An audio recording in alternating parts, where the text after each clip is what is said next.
Hello, everyone, and welcome to our community chat. My name is Elena. I am joined today by Michael Shinall and Fabio Cury, designer and lead developer for the game. Can you guys introduce yourselves and your costumes? Well, hey guys, I guess I'll start then. Today I am Ned Stark. Right, at a certain moment of the story. I hope I didn't spoil it for anyone. And yeah, my name is Fabio Cury, like Elena said. I'm the lead developer for Song of Ice and Fire, and we'll be just having a little chat today in costume because it's Halloween. I do appreciate the Song of Ice and Fire themed costumes with both Fabio and Helena here. Meanwhile, my costume is a Hawaiian shirt. No, just to go over it. Mine is completely unrelated to anything, but I am Billy Butcher from The Boys, hence the crowbar and the Hawaiian shirt. Or I guess pick of it, like these are obviously spoilers from Winds of Winter where everything gets a little festive, and then we have our Dream of Spring. Helena, I can't help but notice you sipping out of your little goblet there. Oh, yes. Really Today in character this morning. I am Cersei Lannister, game version, not show version. So I hope you all appreciate that because it took a lot of extra work. Show Cersei just wore her hair down, and I had to do all this. And of course, it's not complete without a glass of wine to watch my whole kingdom get destroyed, I guess. I want those elephants. And then before the end of the live stream, we may or may not see Fabio, actually get decapitated live on stream. Surprise, everyone.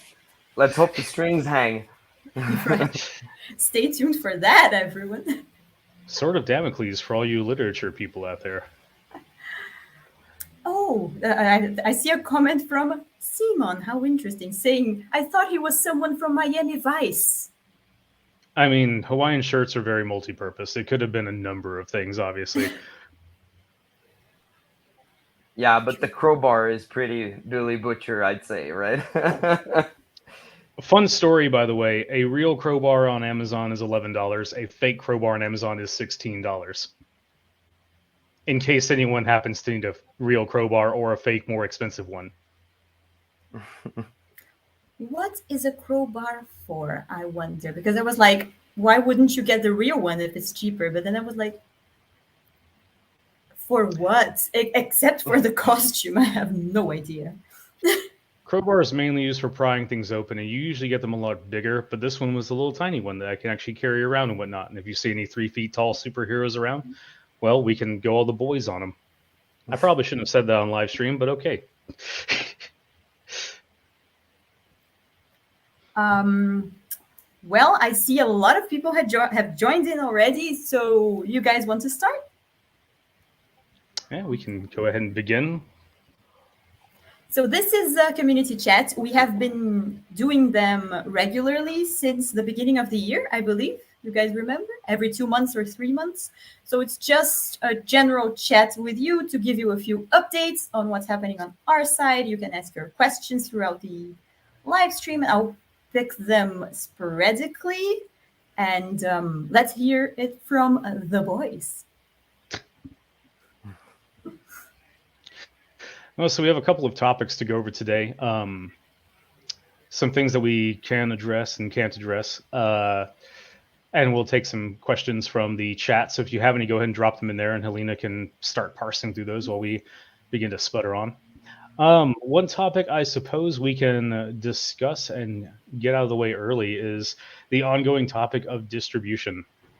So this is always a mixed topic because, as we have stated, pretty much every single live stream we've done, being designer and producer, we only have so much information we can actually share, both because that's not even just a separate department in our company, but a separate company in general that handles all that via Asmodee, your local global distributors for Song. So, I know a lot of people have been questioning about the releases, where they are in different sections of the world. One topic on that is we have our Q3 releases have been delayed in the US. That much information I know, and that is partially due to the fact that most major containers are currently backed up off the coast of California. If anyone's not aware of that, then I'm going to direct you to like CNN or any of the bigger news websites to actually get that information. Most of the rest of the world has received their Q3 releases. This would be like the card packs and then the other expansion boxes that have come out in that time.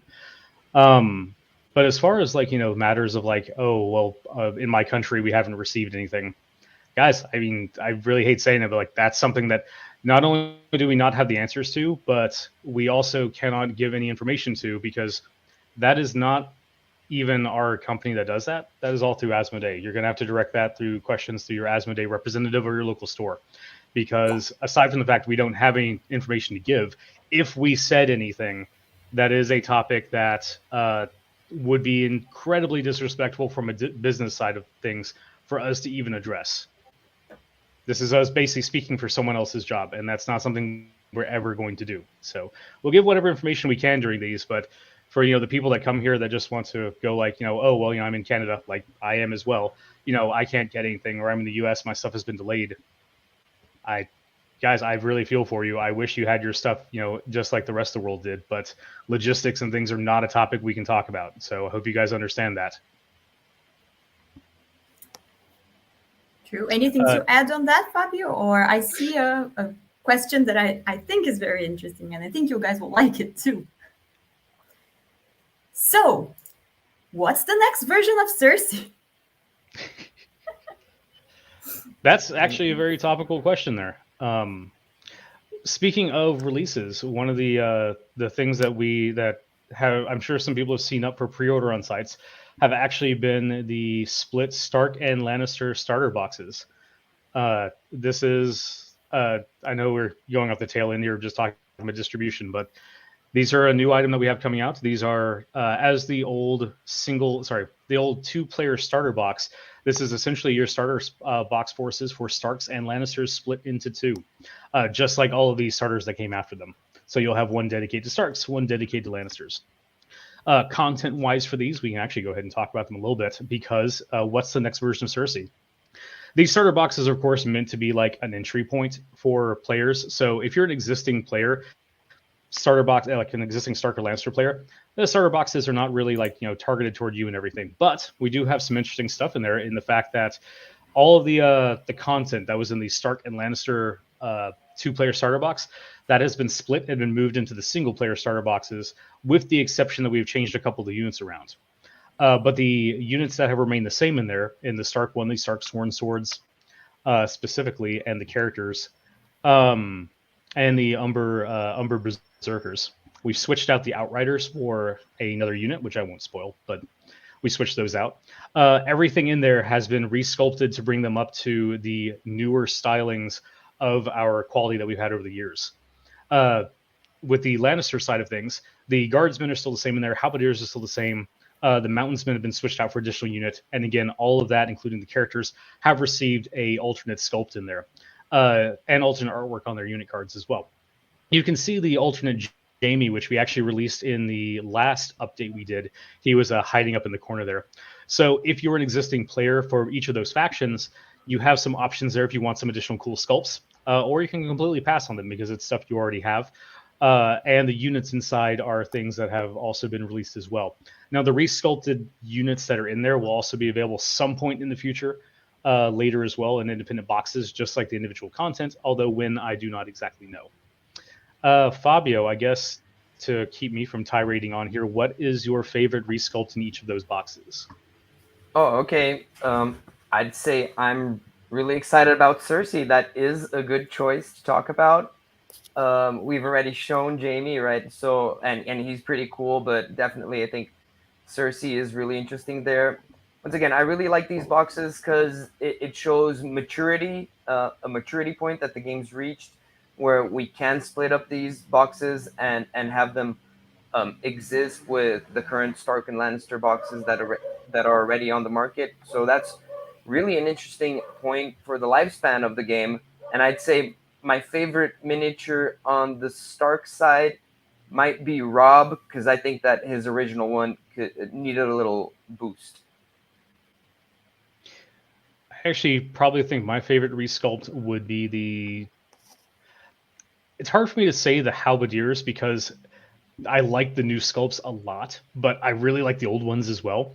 I have to also say the Mountain, because he's probably just one of the most iconic characters, and he's just huge. I mean, having just a huge, like, big model is really cool. Fun fact, I will say this. People will notice that, like, the initial wave releases, like the Umber Berserkers, the Stark Sworn Swords, Lannister Guardsmen, they are not as action oriented as some of the other poses in the game. Like, for example, compare Lannister Guardsmen to Mountainsmen.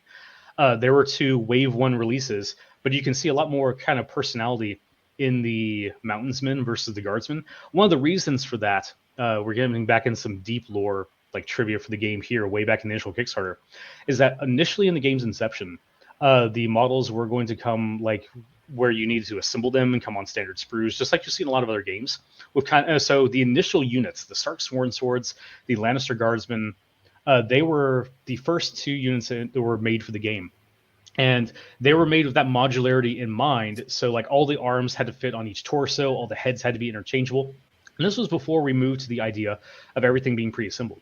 Once you make something pre-assembled, the ability to make something a lot more kind of action-oriented or more like mobile pose, that becomes much more doable. As you see with the Mountainsmen, they were the first unit that was sculpted specifically with the idea that they wouldn't be interchangeable. So you see they've got those dynamic poses of like weapons up in the air or like very specific pieces that go different places.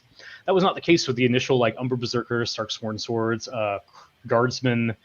I think those are the main three. There might have been a few others.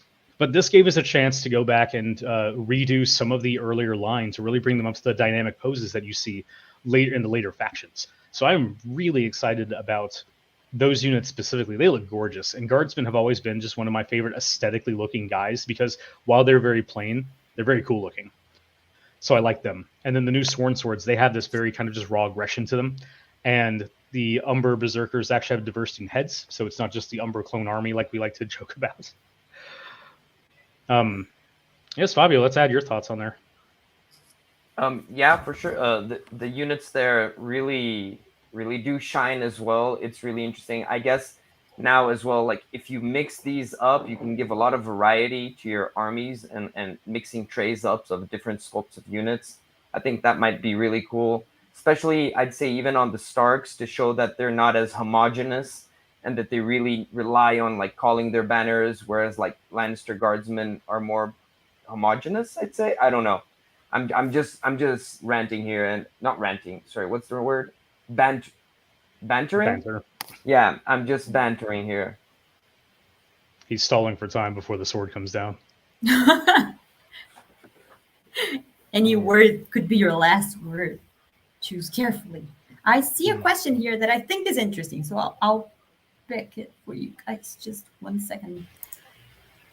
Why did you keep the low point cost of units 1 to 10? I think higher numbers are much easier to balance because now the difference between 1 point attachments and 2 points is 100% increase of the price. Wouldn't it be easier for you to balance the game in higher numbers? Thank you. Oh, do you mind if I take that one? Sure. Okay, that's a very technical question, and there are a million reasons why you can have high points. Point amounts like Andre, I hope is how you pronounce his name, is saying, because then you get granularity, and of course there are benefits to that, but there the fact of having low number count, let's say, like that things are less granular, is that it is actually simpler to balance and faster because you know the range of how much each power should be. And then even though there might be a small margin between one power and another, it's still sometimes not significant enough to justify having that granularity. So if you actually I think 40 points is perfect for the way the system works right now, or let's say 30, 40, 50, right? It depends on the size of your match. And I think that's something we really don't need to change currently or for a long while. I think that this is one of the strong points in the Song of Ice and Fire, and that it's really simple for you to understand how much a unit should cost and how much an NCU or an attachment should cost. because these numbers are usually a little bit more standardized, so it's really easy to become familiar with what's going on. Anything to add, Michael? I mean, like just basically as like Fabio said there, that was the design decision to keep army building simple there. And yes, if you add in like additional point thresholds and whatnot, you can add more granularity, more variables, which means that you can balance things out to different levels.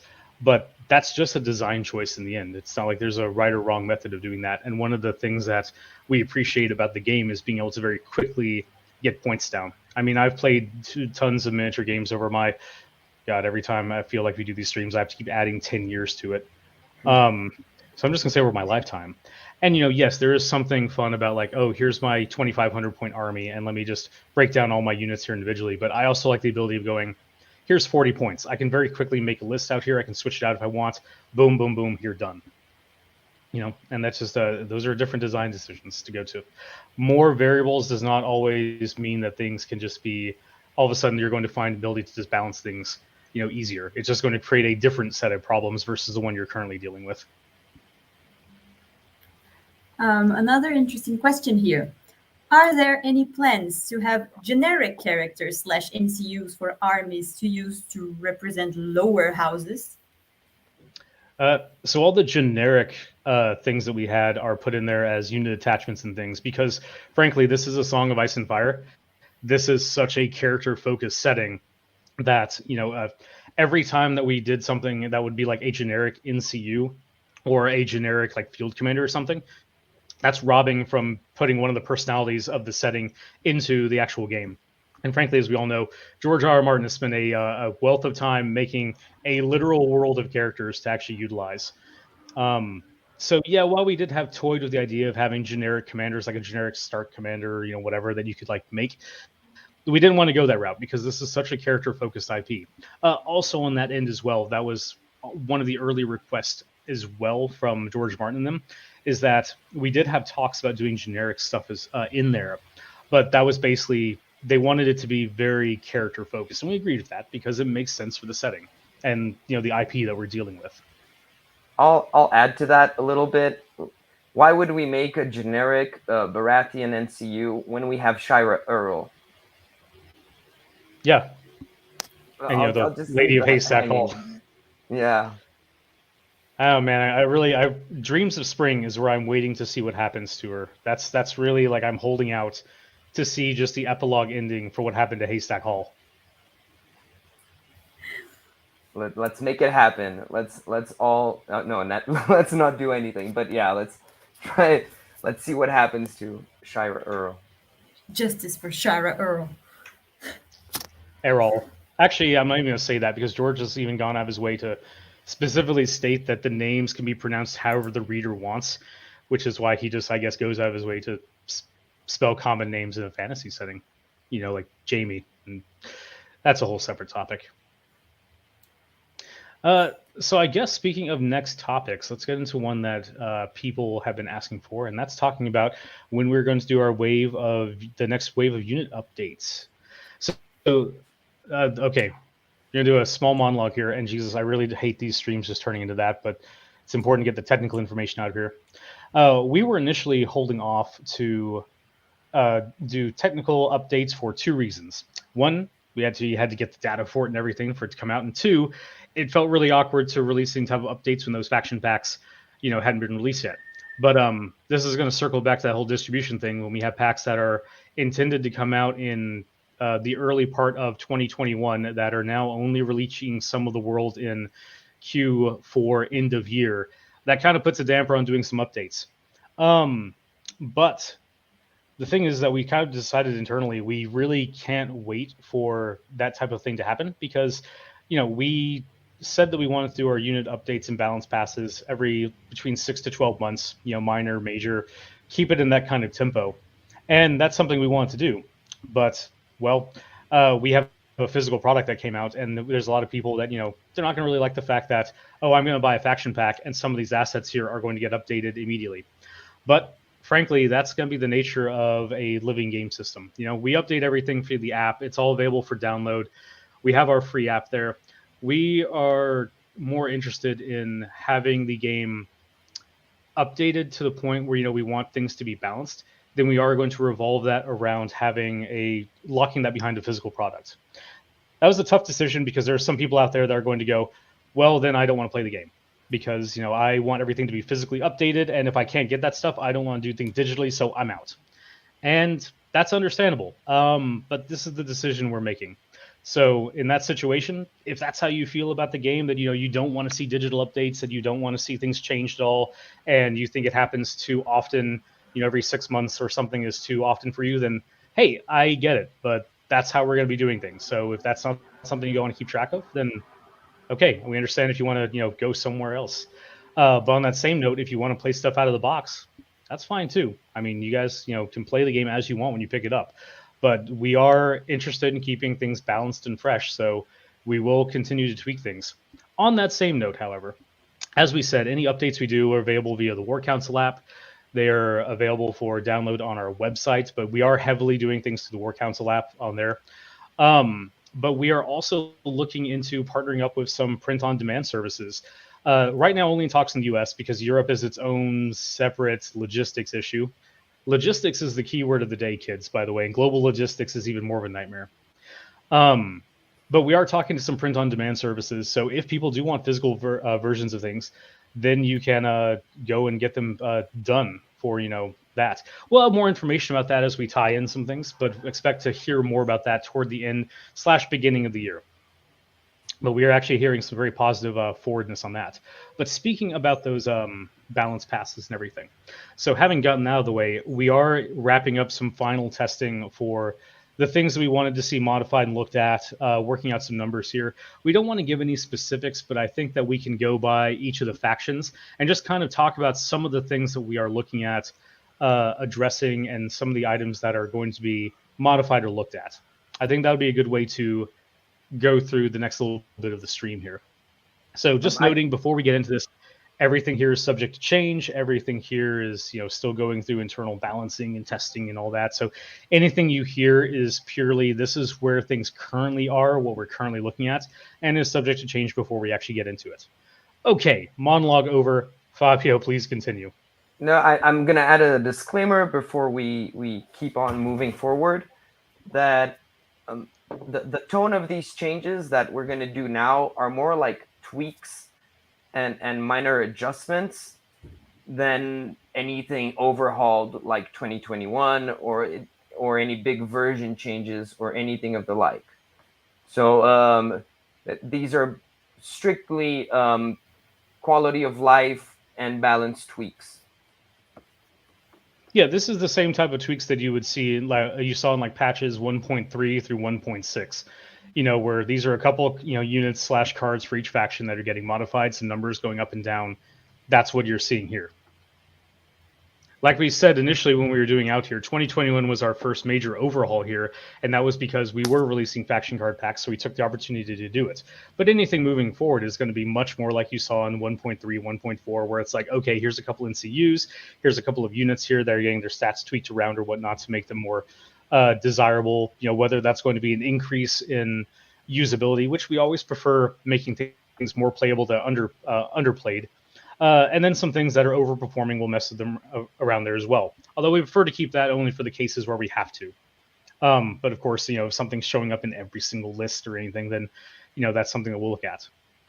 But anyway, okay, so I guess we can just start picking factions and rolling down through this here. I guess we'll just go down some roster order here. So I guess we start with Starks, Fabio. Okay, yeah, let's start with Starks. I think that let's not lose our heads here, but I'm sorry. I think that two things that two little girls that we're talking about here, Sansa and Arya, they will have some adjustments to them. I think that's something that probably the Stark players are hoping and expecting. So I hope that's some good news. I don't really want to get into details right now, especially because it might push any further speculations or anything like that. Oh, I'm quite sure that people will have their opinions on everything, even though we vaguely mentioned something. But yes, I know that Arya and Sansa, they're not performing to the levels we want, so we're giving them a little bit of a boost in their capabilities to what they do and how they function, making them a bit more, as we said before, kind of user friendly there. Yeah, I guess that's the one mentioned there. Lannisters. Let's take a look there. Lannisters are receiving just a couple of quality of life changes. A couple of their attachments are receiving some points adjustments and some minor tweaks to their their abilities. I think two of the units that actually we can discuss there is crossbowmen. They're getting a little bit of loving attention to make them a bit more of an attractive choice. Knights of Casterly Rock are technically, and this is actually a good topic here, Fabio. We are reworking the lance rule a bit. So anything that's lance cavalry will be affected by this. I'm not going to get into too many specifics about them, but we're bringing them more into rank play and more of the kind of giving them more of that alpha strike roll back onto dealing damage on the charge, but that low sustainability. So once you get in there, you're going to need to really do some clever positioning play of like if you stay in combat with lance cavalry, they're just not going to be as effective as they are on the charge. As not to say we're nerfing like their sustain potential. They're still keeping sundering at all times and their attack dice went up, but we're making that initial charge a little bit more enticing. I guess any other topics there to talk about Lannisters? Anything you want to bring up there, Fabio? No, I just think Lance is something interesting to talk about because I won't say it's a sideways shift, it's a diagonal shift, right? And it will change, like the ripple effects of this will make Lance Cavalry a little bit more interesting and a little bit more on par and appealing for other options in their point cost, in their points range, let's say. Yeah. I will also say that the things we're talking about today, we'll probably just keep talking about the units that we are, just basically giving some small buffs to. That doesn't mean that everything is just small buffs. Like there are going to be some things that are going to have some points adjustment up. Usually we're not reworking too many abilities in regards to this is overperforming. Usually if something's an ability that we like, we might just increase the points cost of it a point or two for like some NCUs, some attachments having reduction. I don't think there's any attachments having points increase. But basically that type of shift there. So don't think that everything is just, positive. You're going to see some sideways shifts in your faction as well. So if something's overperforming, that is going to be addressed. It's not like we're just going to be boosting a bunch of things. Granted, like we said before, we do prefer boosting the underperformers, but if something is obviously drastically overperforming, we're taking a look at that as well. Let's see. Free Folk, I believe we'll just keep going, rolling down the faction order here.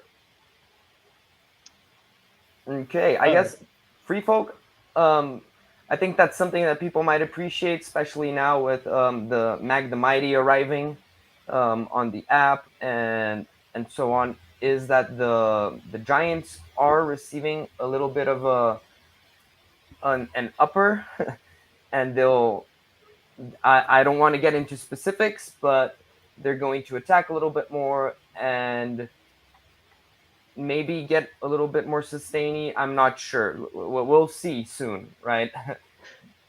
Well, on the Giants, yeah. I mean, I get all the points that you're making there on them. One thing I will say, because we've kind of we're still doing some final numbers tweaks on those, like everything else I mentioned. But one thing that we have been, we're pretty concrete on is been throwing Vicious on their Furious Swing to really just kind of make it so they are a threat in melee, even if you haven't wounded them. So that's something there. We've got some other I'm not going to get into that, actually. I almost because exactly. That might be done later. We're not sure yet. So yeah, but we are like 90% sure the Vicious is going to maintain there because we've been trying that. It's been making them kind of butter smooth there, and it's befitting if I'm getting hit by a giant, stick from a creature that, should not exist. So let's see if there's anything else Free Folk to go over. I'll pull this one. Thin Warriors. So all of the 5-point Free Folk units I've been pretty happy with, but we felt the Thins could use a little bit of boost, and we're actually doing that via modifying the Hold the Line, giving them an ability to hold the line, which is actually a throwback to an older ability that used to exist but doesn't do anything remotely the same. I just really like the name and we didn't use it. So we're giving them some things that basically combo with their taunt a little bit more, and will punish the enemy for being engaged with them for protracted periods of time. Side spoiler, by the way, for later, that same ability you might be seeing used elsewhere in other factions that are attritioning and grindy. But I'm not going to get too much into that. Other than that, we're looking at a couple of points reductions on a couple of their attachments. Not too much because they most of their attachments are actually in a fairly good spot. But we are looking at some of those because they also have adaptive on pre-folk raiders to reduce costs down. But that's when we're getting to like matters of internal balancing and things like that. But yeah, so I think the Giants will be something that's excited for people to hear about because we do have Mag out there, and running that entire like monster army as well is something that is I think people will enjoy. Oh, and yes, just to throw this out there because this could be its own topic itself. We are looking at mammoths, so yes, no, pitchforks down there. Yeah, they got over hit in the last correction pass. So we're looking at bringing that back up to a level that is not the 1.6 levels of absurdity, but definitely not in the place they are now. But we're actually fairly happy with what those are coming out there as well. So yeah, you'll be able to run your entire just nasty monster free folk list if you want, and have that actually be fun on the tabletop. Because frankly, who doesn't like an army where I can just paint 5 models and call it done? Right. Even if they're pretty big models, they're still like, I guess mammoths are still easy. It's like blobs of brown and some dry brush. I hope like the good painters out there don't butcher me after that. It's just a blob of brown. I will say that if you like painting like monsters and everything, then contrast paints are basically like the easiest thing in the world to do, and that includes like giants.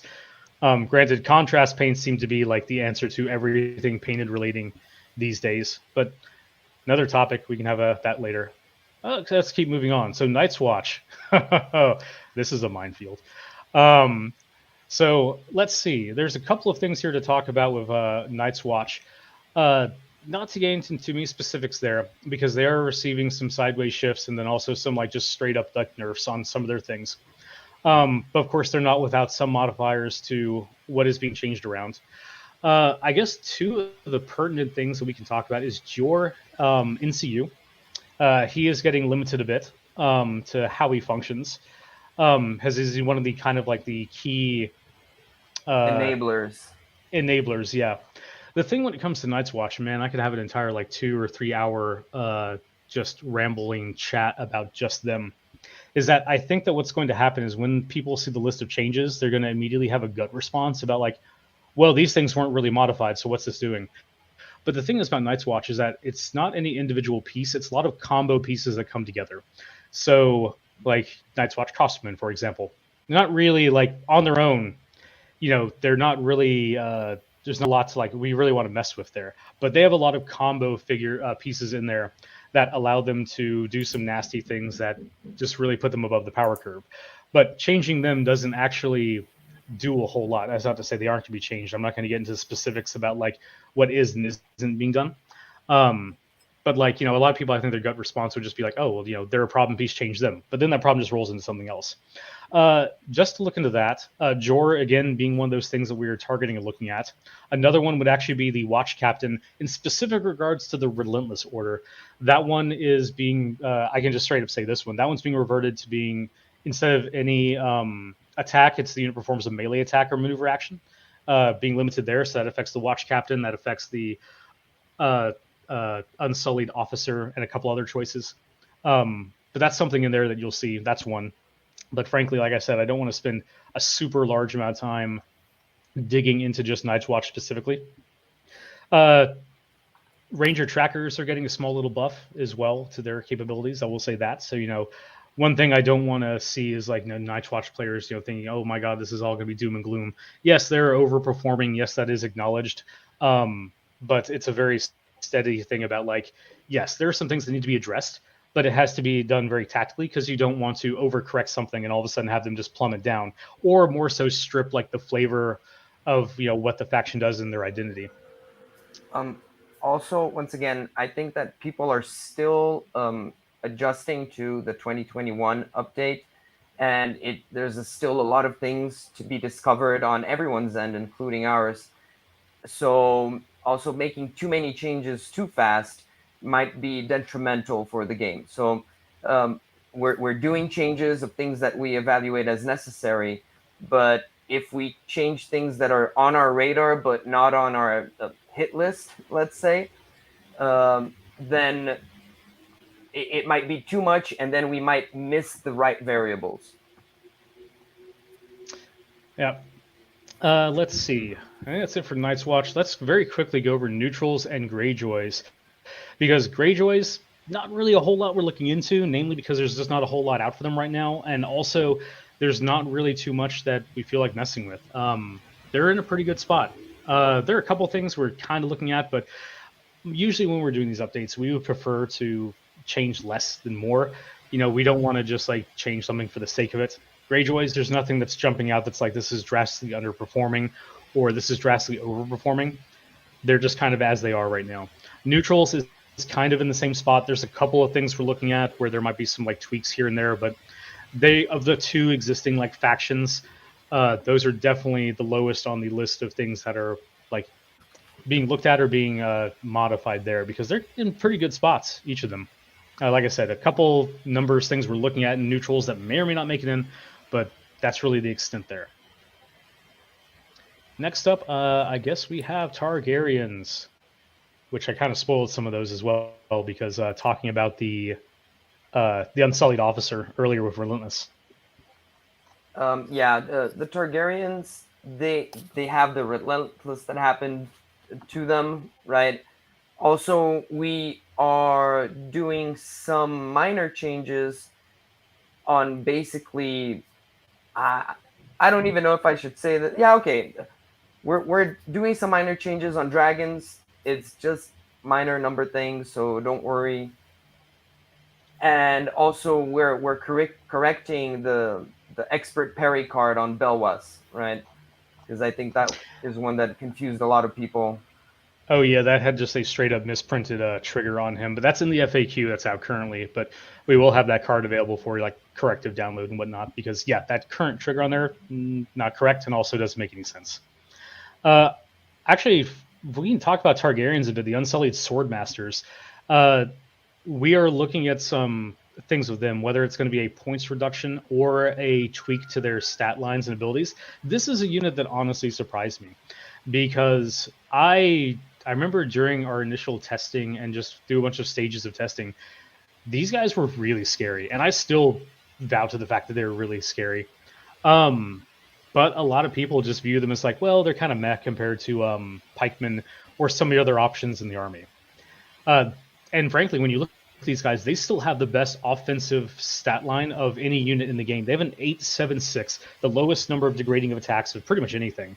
You can always reroll attack dice, cannot be weakened, and then have precision on top of that.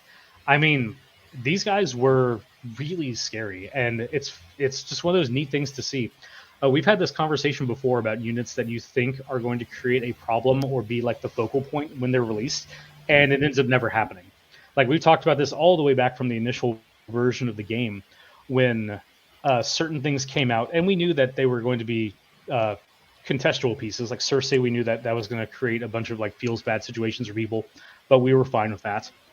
And then there were some units that initially were designed that you thought that like, man, people are going to just lose their minds about this, and they're just going to scream OP when they come out, and then they come out, nothing ever gets said, and it's surprising.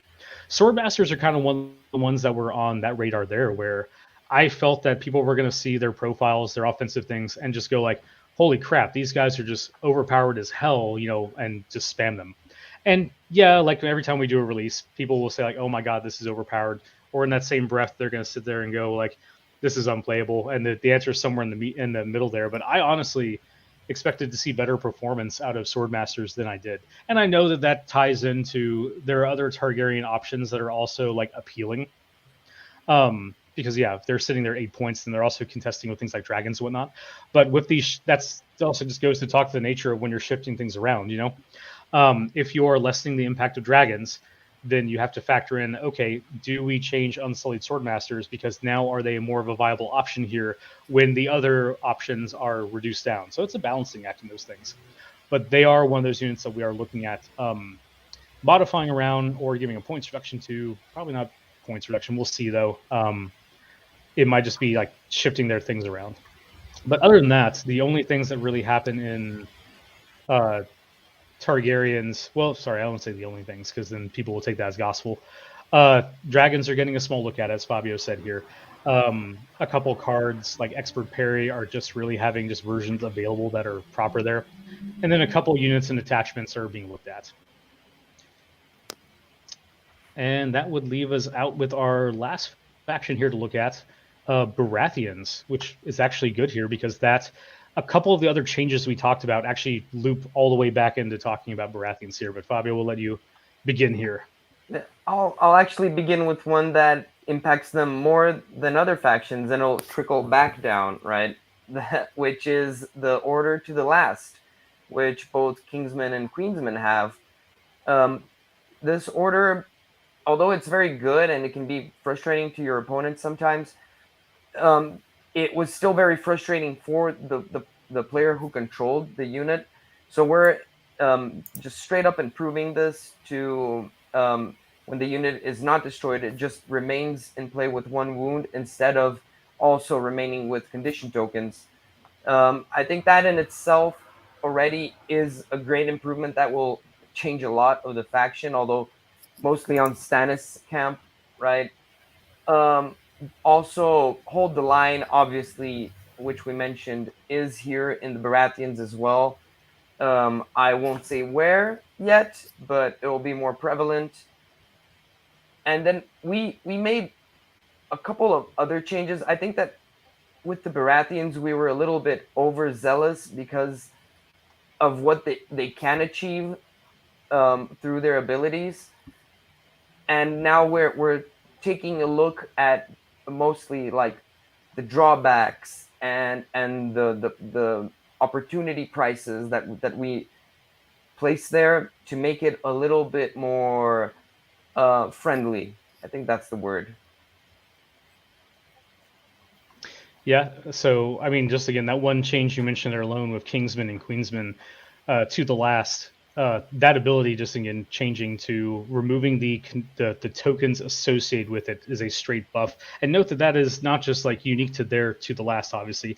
That resonates to every other instance of that, which is going to have some effect on some Stark things, on some Nightswatch things as well.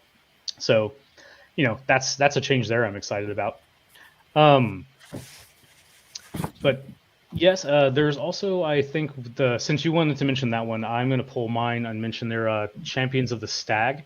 I will say on them, we are modifying them slightly to give them, again, more of an attrition grind by modifying Champion's Wrath. I'm not going to get into the specifics there, again, of how we're doing that, but basically, that is a big cavalry piece that has a 2+ defense save, a 5+ morale save. They're meant to be I'm going to get engaged with you guys, and it's going to suck for you. The thing is that you have a big 8-point unit that needs to really matter once I become engaged, that you care about them being there. And currently they're not, they're very hard to kill, but they're also 8 points. So I'm investing that to get them in there, and then they're just sitting there, something that they have to earn their points back.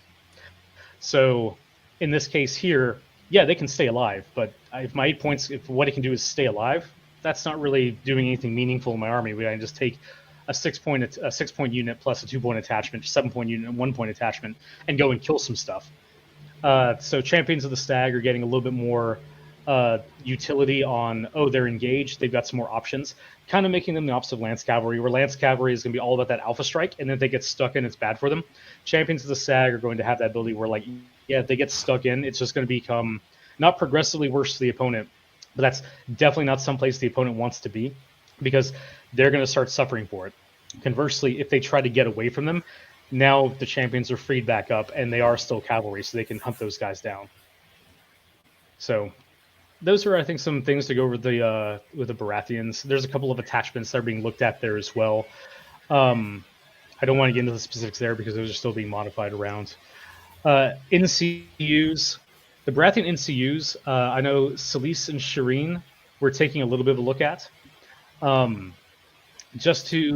one's more of a quality of life change. And actually, I don't want to get into the details of that one because that one might not even happen. So we're probably going to be tweaking her around a bit, but exactly how, We've got a couple versions that we're looking through, and it's probably going to be one of the two that we're finalized on. But that's more of a quality of life shift there. So let's see. That is going to discuss all of the factions, isn't it? Okay. And we still have Helena, our have you heads on. finished? Have you finished out your wine yet? Not yet, so we still have a few minutes to go. I see a few questions because as soon as this is done, I'm ending this live stream. I see a few questions that might be interesting to follow that. Where do you get the data to see which units are over or underperforming? Okay, so we collect data from a lot of different places and points, and we ponder on them, right? And obviously, for example, we do look at social media, but we ponder that with other data, right? So we have a lot of internal playtesting. We also have a couple of playtesters that we invite to play with our internal guys. We also do look at tournament results when possible, and yeah, I guess those are the three main places where we gather our data, and then we have to filter through it. And there's a lot of, after you collect information, you have to verify it, right? And there's a whole process. You don't really take information at face value. So we take data in, we play a lot, and then we reevaluate that data. And even if we built that data ourselves from scratch, we still stop, do an evaluation period, and reassess and playtest. So it is an infinite loop, right? So it's really hard to say, oh, there's a pipeline. It's more of a loop, right? Yeah, data comes from pretty much all sources. None of it's ignored, and all of it's weighed in, because it's not just a matter of raw pure numbers. That is the majority of what you should be looking at, but it also matters about player experience, player feels, because even though if a unit is performing or underperforming performing where it should be, if it's a feels bad situation or if it's just not like super attractive as a choice, those are things to take into consideration. Because frankly, every unit should look exciting. Like you can have a unit that is just completely numbers balanced out there, but if it's boring, it's boring. And we don't really want to have stuff like that. So okay, I guess something else we can discuss in the last little bit here is just talk about organized play a bit. But this is going to be another one of those topics that we have like a dedicated organized play department at here at Simon. And unfortunately, the pandemic has kind of put a little bit of a strain on their capabilities. But this is another one of those situations where we can mention things, but I don't want to speak for other departments because we have people that's their dedicated job. And me coming on here and saying something and then being held accountable for that, that's not proper in any way, shape, or form from a business perspective. And also it's insanely disrespectful to your coworkers. But I know that they're making strides to see how to best get things going, because we are still in the whiplash effects of a global pandemic, even in the US where they're based, where it is technically easiest for them to operate on things. It's still a matter of okay, things are different state to state. We're talking, and then we start talking global, it's different in every situation. I mean, the situation in Brazil, Fabio, the concept of organized play down there is something that would actually be, I think, illegal. For now, maybe, yeah. Yeah, and so other countries like France and Italy and whatnot, they're potentially going back under additional lockdown. Well, okay, I can't say that because that was previous. But either way, anyone that is ignoring the fact that the world is still having to get used to different situations and things are changing, I mean, I'm sorry, but you have to accept that as reality. Organized play is hit especially hard by that. So the fact that places are opening back up, our organized play department is seeing the best and safest means of actually addressing that. And whether it be conventions in the US, because I know they'll be looking at a few, but who's to say if those are even going to be taking place in the first half of next year. And that's just the US. Europe I can't even really speak about because that's a whole nother situation. So I wish I had more of an update there for organized play, but when we have information to post out, we will. But that's more subject to change than almost anything else, because while global logistics is its own problem issue right now for every industry, organized play, which is fairly unique to, well, in this context, fairly unique to the gaming space, that's reliant on everything local, and that's even subject to change. Even here, like I'm currently up in Vancouver, Canada. Uh, if we were trying to organize, like do anything like organized play, there have been mandates that have been changing monthly based on the restrictions that would change things whether they can be done. Now apply that to a global scale. I mean, that's just the reality of things here. So I really do feel bad for our organized play department because I know that they had a bunch of really cool plans they wanted to see implemented back in 2019. And unfortunately, the world happened and put a brakes to that. And they're still in the process of trying to recover. But they're doing what they can, and that's really all I can say. There is, we'll have more information about that when we can. You guys talked a lot about things you're looking at for a future balance pass. I think that's what it's called. And but you didn't give us one information. Well, you didn't give us a date. Well, that's true because none exists. I'm not privy to that information, and I cannot give that. If I say any date right now, then there's two things. One, I'm speaking for someone else, which is something I will never do as a professional, because it is the super easiest thing in the world to promise things that other people have to deliver. Not something I'm ever going to do. Secondly, I don't even have that information to give out if I want to. If I received they're officially telling me this to give out, sure, we'll give that out. We don't have that. So as far as like Q4 releases and when those things are supposed to be expected, you'll have to check with your local distributor and your local stores there because they're the only ones that are going to be able to provide that information. I think he meant the balance pass, the patch you're working on right now. Well, Helena, you should have specified that. Oh, I'm Jeez. sorry. Okay, so when we were looking to roll these things out, we are looking for a late December or early January release on this. We are not exactly sure which one of those we want to do, whether we want to throw them out just before the Christmas holiday, which we've done in the past, or throw them out at the start of the new year to celebrate, hey, it's a new year. We're kind of weighing those options out. We're talking about the difference there between a few weeks digitally. That's not really going to affect our internal design and development timetables. That's more of just a release window thing to see. And I know people are going to default to go hey, we want to see these things as soon as possible. Get it out, get it out, get it out. But we have to see what else is happening in Q4. Because if we have just a bunch of random releases that are coming out as well, like say we have 16 SKUs that are all of a sudden surprised they're coming out in December, then we probably need to hold off releasing that update until January because we don't want to overload with stuff. Conversely, if that happens to not be the case and things are coming out in January, February, or whatever, then we'll move it to December.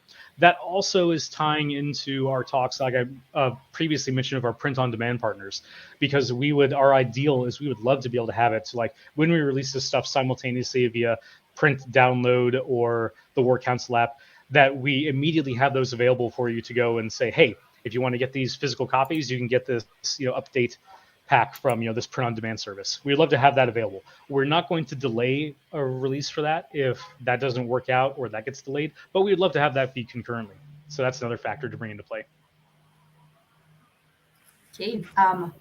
Anything to add there, Cury? No, I think that's great. He said it all.